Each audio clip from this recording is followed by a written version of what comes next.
ఇక్కడ అండి అదే ఇప్పుడు చెప్పినట్టు సిద్ధు చెప్పినట్టు ఆయన డైలాగ్లో ఆయన ఫ్రీడమ్ ఇచ్చారు. కథపరంగా ఆయన ఇన్వాల్వ్మెంట్ ఎంత వరకు ఉంటుంది? స్టోరీ వెరీ స్ట్రాంగ్గా ఇది కథ అన్నది ఉంటుంది కదండి. బట్ డైలాగ్స్లో ఏంటంటే అందులో ఏం కంటెంట్ కావాలన్నదే ఇంపార్టెంట్. ఆ కంటెంట్ ఇచ్చేస్తే సిద్ధు ఎలా అంటే ఇప్పుడు అది ఎండ్లో చూసారు కదా ట్రైలర్లో, అది న్యాచురల్గా వస్తుంది. అది నేను రాయలేను, నచ్చినాయి అన్నది నేను రాయలేను.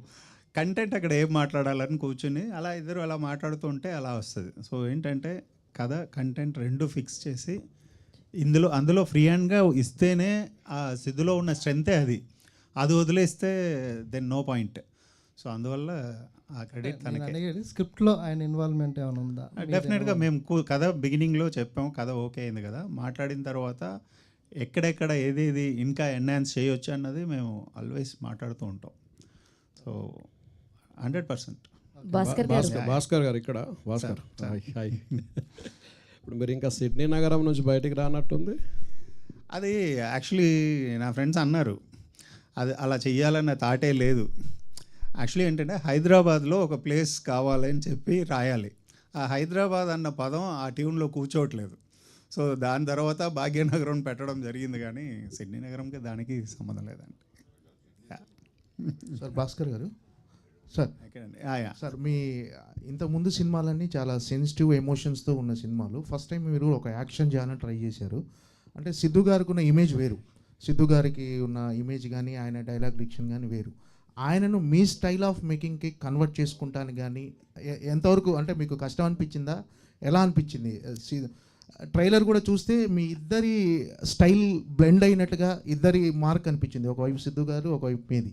సో సిద్ధు గారిని మీ స్టైల్ ఆఫ్ మేకింగ్కి మౌల్డ్ చేసుకుంటానికి ఎంత టైం పట్టింది? యాక్చువల్లీ చాలా ఈజీ. సిద్ధుతో నేనే కాదు, ఏ డైరెక్టర్ వర్క్ చేసినా చాలా ఈజీ వర్క్ చేయడం. అండ్ ఇంకోటి ఏంటంటే మేము ఇద్దరు ఒక పాయింట్లో వచ్చి మీట్ అయ్యాం కదా, ఈ కథకి సిద్ధు పర్ఫెక్ట్గా ఉంటాడని, అలాగే సిద్ధు ఏంటంటే ఈ కథ తనకు పర్ఫెక్ట్గా ఉంటుందన్న ఒక మ్యూచువల్ ఎక్కడో ఒక స్ట్రాంగ్ బిలీఫ్లో నుంచి కదా స్టార్ట్ అయి ఉంటాం. సో అక్కడి నుంచి స్టార్ట్ అయ్యి చేసుకుంటూ వెళ్ళే ప్రాసెస్లో ఏంటంటే సిద్ధుతో చేయడం అన్నది చాలా ఈజీ.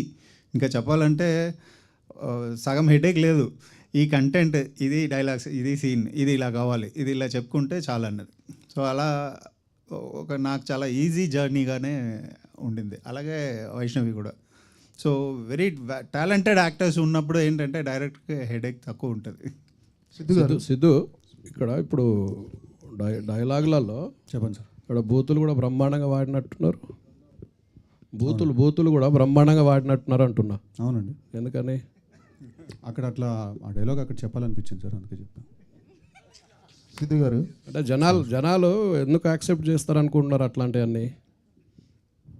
అండ్ నేను అంత ప్లాన్ ఏం చేయలేదు సార్. అక్కడ హీరో క్యారెక్టర్కి ఆ పాయింట్ ఆఫ్ టైంలో ఎమోషన్కి తను ఇంకా పీక్ క్లైమాక్స్ అది. సో ఆ ఫ్రస్ట్రేషన్లో నుంచి వస్తుందన్నమాట అది. సో అక్కడ ఆ ఎమోషన్కి ఆ క్యారెక్టర్కి కరెక్ట్ అని అనుకుని చేసాం సార్. సెన్సార్ అయిందా తెలియదు సార్, అది విల్ గెట్ దేర్. అంటే సినిమా ఏమైందో తెలియదా హీరోకు? అంటే సినిమా ఏమైందో కదా, సెన్సార్ అయిందని అడిగి అంటున్నా. మీరు తెలియదు అంటున్నారు కదా. సెన్సార్ అయిందో లేదో తెలియదు అన్నానండి. హీరోకి తెలియకుండా సెన్సార్ ఎట్లా ఉంటుంది అంటే తెలుస్తుంది కదా హీరోకు. ఓకే సార్, సెన్సార్ అయిందో లేదో చెప్పేద్దాం. ఆ సెన్సార్కి నేను వెళ్ళను కదండి ఆఫీస్కి.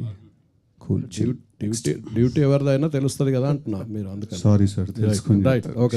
Siddhu garu, Bhaskar garu, here sir sir myself Hemamalini sir. Trailer చాలా చాలా బాగుంది. అయితే లైక్ ఆరెంజ్లో చీమా ఏనుగులు జోకుల దగ్గర నుంచి సిద్ధు గారితో ఇప్పుడు జాక్లో ఒక మంచి ఇంట్రెస్టింగ్ క్యాచీ లైన్స్తో మేము చూసాం. చాలా చాలా బాగుంది మీ ఇద్దరు కాంబినేషన్. బట్ ఈ సినిమాకి వచ్చేసరికి 3 మ్యూజిక్ డైరెక్టర్స్ వర్క్ చేయాలన్న థాట్ ఎవరిది సార్? థాట్ కాదు, సిచ్యువేషన్ అది. అలా అచ్చుతో ఒక సాంగ్ చేసాం, దాని తర్వాత ఒక పాయింట్ సురేష్ గారితో ఒక సాంగ్ చేసాం, అండ్ శామ్సియస్ ఫుల్ ఆర్ఆర్ అంతా తను చేస్తున్నారు. మీరు గమనించారంటే నేను ప్రతి సినిమాకి వేరే వేరే మ్యూజిక్ డైరెక్టర్స్తో చేస్తూ ఉంటాను. నాకు మ్యూజిక్ ఇష్టం, అందరితో చేయాలన్నది ఒకటి ఉంటుంది. ఈసారి ఏంటంటే ఒకేసారి 2-3 కలిసి చేయాల్సిన ఒక ఛాన్స్ దొరికింది. సో హ్యాపీగా ఎండ్ ఆఫ్ ద డే ఏంటంటే ఆ ప్రాసెస్ ఎంజాయ్ చేస్తామా అన్నదే చూస్తాం. సో నాకేంటంటే చూసారు కదా, ఎవ్రీ ఫిలిం వేరే వేరే మ్యూజిక్ డైరెక్టర్స్ ఉంటారు. ఎందుకంటే వాళ్ళ స్టైల్ ఇంకొకరు స్టైల్ అలా వర్క్ చేయాలని ఉంటుంది. సో ఇందులో బట్ ఎవ్రీథింగ్ వర్క్ వెల్ అని చెప్పి ట్రైలర్ చూడంగానే అయితే మాకు అర్థమైంది Thank sir. you all so the much. Very Thank best. you. And Siddhu గారు, సో హియర్ హాయ్ యాక్చువల్లీ